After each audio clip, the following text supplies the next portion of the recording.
لوی نوم ته لوی شي ته بالکل ضرورت نشته چې هغه دې دلته راشي او دلته دې ورته هارونه په غاړه شي او په کرسۍ باندې دې کښېني. زه د ټول نه وړاندې خو دا خبره کوم چې دا منګلور په تاریخي حواله باندې ډېر مهم او ډېر یاد کلی دی. دا په یو وخت کې زمونږ د سټیټ دارالخلافه وه، نایب صاحب ناست دی او نور مشران د تاریخ نه خبر دي. نو په دغه وجه باندې دې خاورې ته دې کلي ته ډېر لوړ او لوی مقام حاصل دی او هم دغه وجه ده چې دې خاورې د ژوند په هره شعبه کې ډېر لوی لوی مړونه زیږولي دي. که هغه د ادب څانګه ده، که هغه د علم او تعلیم میدان دی، که هغه د لوبو میدان دی او نور چې د ژوند څومره اړخونه دي په هره شعبه کې د منګلور د کلي مردمخیزه زلمی ځوانان مشران چې دي نو هغوی خپل رول لوبولی دی او دغه د تاریخ برخه ده. نایب صاحب هم خبره وکړله چې مونږ کوشش کړی دی، ستاسو کوشش هم رایګانه دی تلی، دا ستاسو هغه نالکړي بوټي دي چې دلته دا دویم ډېر لوی پروګرام دی. دې نه مخکې هم دلته پروګرامونه شوي دي په دونه غټه کچه به نه و، خو به هر حال دغه زلمي دي د پرویز شاهین ادبي کاروان. زه د دې د حوصلې ته او د دې د مینې ته زه قسم په خدای چې اریان یم او دې ته سلام کوم چې کم غټ سړی دې له خدای پاک ورکړی دی. ما ته افنان صاحب ما ته په بغډیرۍ کې ووایي چې یاره مونږ پروګرام کوو، زه ورته ډېر خوشحاله شوم. دا د دې کې یو جذبه ده د دې پروګرامونو او څنګه چې احسان صاحب بوله داد او ډاډ ورکو د دې نه به دې انشاءالله وړاندې ځي. دې کې کمی کمی وي. زه دلته دا ذکر نه کوم چې دلته چا خیانت کړی دی، څوک نه دی راغلی، ولې نه دی راغلی، چا خپله ذمهواري نه ده پوره کړې. دغه تجربه به شاجي ته، افنان ته، خاکسار ته او د پرویز شاهین ادبي کاروان هر یو ملګري ته، دا پوهان دي، دا شاعران دي، دا د سبا استادان دي، دې ته به دا تجربه د خپل وړاندې پروګرام نه او بیا د ننني پروګرام نه شوي. دغه کم خلک چې خیانت کوي او شعرونه کوټ کوو جو بیا د هغې نه نور څه خبره جوړېږي، خو به هر حال هغې پسې نه ځو. نو د دې به دا تجربه شوي چې لکه نور درناوی به دغه خلکو له بیا دې نه ورکوي. کم خلک چې دې قدرۍ او دې ونه مینه ورکوي او د دې د مینې په رد عمل کې هغه خلک راځي دلته کې فیض صاحب ډېرې ښکلې خبرې وکړلې، نایب صاحب ډېرې زبردستې خبرې وکړلې، د رهنمایي خبرې دي. نو د دې نه به دې سبق اخیستی. زما سره په خاوره کې چې دلته کې یو عام زمونږ یو ملګری ناست دی، بس زما دپاره دا قدرمند دی. لوی نوم ته لوی شي ته بالکل ضرورت نشته چې هغه دې دلته راشي او دلته دې ورته هارونه په غاړه شي او په کرسۍ باندې دې کښېني. ما ته افنان صاحب ووایي چې مونږ پروګرام کوو، زه ورته ډېر زیات خوشحاله شوم. ما بالکل انشاءالله چې تاسو څه وایئ زمونږ د برخې چې صحیح بابا خو ورته اعلان کړی ولته چې لکه تاسو مونږ خپل مشران ګڼئ نو که په نیمه شپه تاسو ته ضرورت وي، د څه قسمه ضرورت وي نو موږ به حاضر یو، بیا به هغه خپلې خبرې در سره شریکې کړي. نو هغه ذکر ما دوباره سه یاد دهاني وکړه. موږ دا زموږ کشران دي،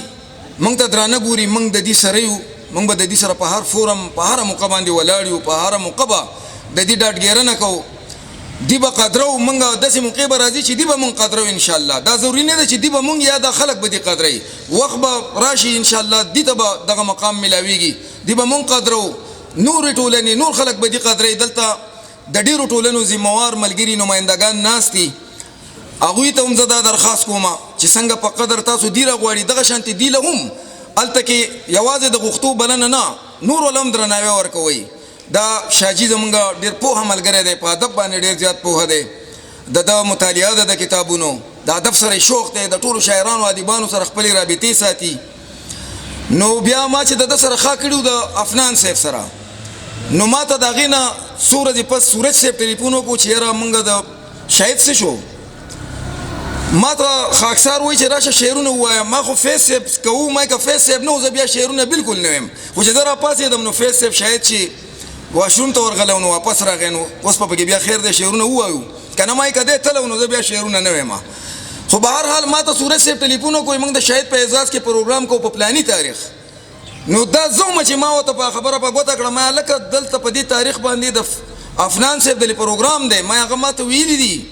هغوی پوسټ لا نه دی کړی خو هغوی هومورک کوي په هغې باندې کار کوي د هغو سره خبره وکړه بیا به یې زما خیال دی ستاسو سره په هغې خبره کړي نو دغه ډبلینګ ونه شو هغوی بیا ورځ بدله کړه دا ډېر ښه کار وشو نایاب صاحب خو د خلکو باني عذرونه بیخي رد کړل او زه یې ملګری یم خو زه تاسو ته زما د قسمي نن زما د خور د لیکره ګڼه وه او ما بابا ما ته وی زوبه نو ما یې راشه دا واړه به بوځو په لاره کې وکوس کړي دي او زه تللی نه یم زما خور به زما نه په دې باندې هم ګیله منی خو هغې ته زما د ستړو د مجبورو د دې پروګرامونو پته ده نو زه هلته ما حاضري ونه کړه با اجي کاکا راغلی دی اجي محمد کاکا د دروشخیلې نه راغلی دی او د ده بیا په دروشخیله کې ډېر لرې کور دی د زه د سترګو د نظر مسله هم ده وایي زما د دوو خورزو خوړې وې خوریونو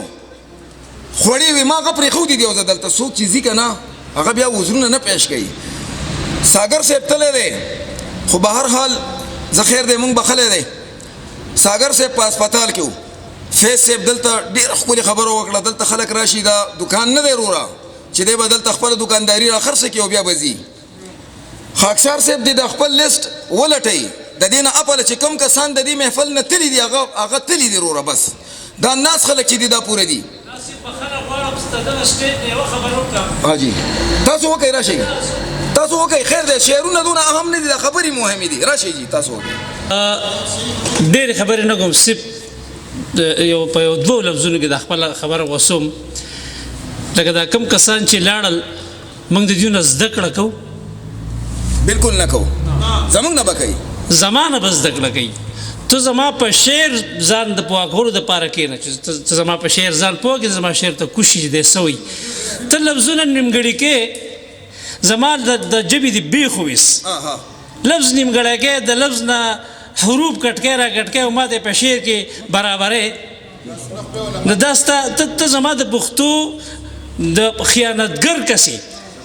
چې زما لفظونه د پښتو تباه کې او ته ستا ته ادب ته هم دا وړاندې کې ته دا په کتابي شکل کې هم د راتلونکي نسلونو ته وړاندې کې چې دا ستا پښتو ده دا ستا د پښتو لفظونه دي مهرباني وکړه زمونږ سره کښېنه چې لفظ یې زده کړي زمونږ سره کښېنه چې د لفظ معیار یې زده کړي د لفظ معیار دې زده کړی نه دی او ما ته څه ووایې او تښتې مهرباني خپل چې د څه ووایې په هغې زموږ نه رایې م واله چې زما په دې کې خبره دا ده خوبي څه وه په دې کې کمې څه لوی نقصان ورساو دې خبرې زموږ ژبې ته احساس زه دا خبره بېګپه کوم او ما ته دا ما د درد نه نن وکړه ځکه چې ما ته اوس مخه د خبرې راله ما وایي زه نه یم شعر مې ووایي د دوو شعر یا د راځئ راوګرځئ خو که تاسو نسل ته ژبه روغه رسول غواړئ تاسو د ژبې امین ځان ګڼئ نو د دې امانتګرو نه کار واخلئ د دې نه زده کړه وکړئ تاسو نن د پیسې واورېد تاسو که نه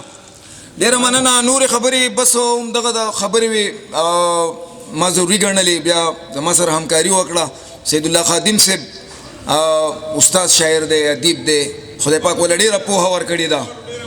ډېره پوهه خدای ورکړې ده ډېرې د کار خبرې هغه هم وکړې زما په خیال شاهجي صاحب افنان صاحب خاکسار صدیق پسرلی انور خیال د دې د ټیم چې څونه ملګري دي یو نوم به بیا ګران شي دې ټولو به د دې نه یو سبق یو تجربه اخیستې چې کم خلک دلته شاهجي صاحب زما یو شعر کوټ کړی و چې لښکرو ته دا شعر د خلکو خادم صاحب ته پته ده مات کړی وران کړی هم د فیض صاحب هغوی څه بل څه وایي چې لښکرو ته جنډو ته او که نه داسې خو شعر دا دی چې لښکرو ته پرو ته او جنبو ته حاجت نشته لښکرو ته پرو ته او جنبو ته حاجت نشته د شمار خلک پکار دي خو د کار خلک پکار